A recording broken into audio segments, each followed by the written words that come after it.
Hello mga tita, si Adam, grabe ang hilak today. Kay, nakastay mi sa taas, sa third floor, gusto na daw siya mag-go down. Pag naog namo, nakita namo ni ang box nga gisend sa iyahang daddy. By the way, ang daddy ni Adam naa sa Buriram, kay naa siya'y work.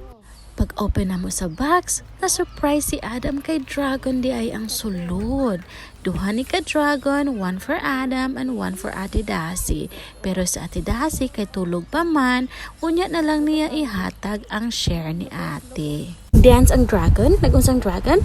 Dance. Wow! Ingon si Adam, ang Dragon nag-dance daw, maong na-enjoy kaayo siya sa iyahang toy. Kinida nga toys guys, need ni mo siya i-pull ang string, din hidapit sa handle para mura siya dragon nga ga-dance. Mura ka ng pang Chinese New Year bitaw, ginana na siya kani nga dragon. Akong gitry si Adam nga iyahang i-pull ang string. Pero guys, kasi Adam gamay pa siya, dili pa kay siya kahibalo og unsaon pagdula. Wala ra na abtanog isa ka oras, kini nga dulaan naguba na. Tan-awa lang guys ug unsa iyang gibuhat, iyan nang gikumot-kumot. And anyways, ganahan man daw gihapon siya kay iyang gisunod ang baba sa dragon.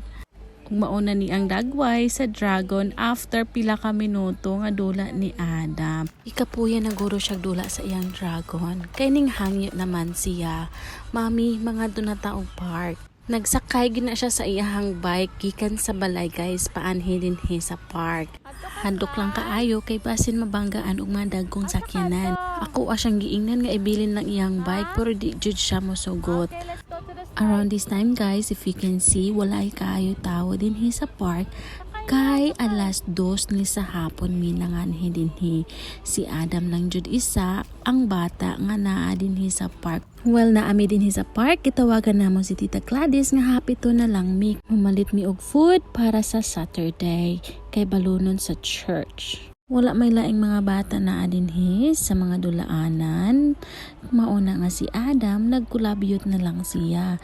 Di na siya ganahan mo slides. Gusto niya mag-flex lang gid na siya. Mga 30 minutes ko na muhulat kay Tita Gladys, naabot na siya. Excited kayo si Adam Ambrihan Angela Ace. Gusto na daw niya pero ako siyang giingnan nga unya na inigabot sa balay.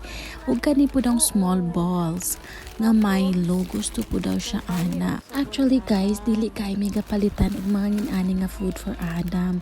Karon lang kay para ma-share po niya kay Ate Dasi.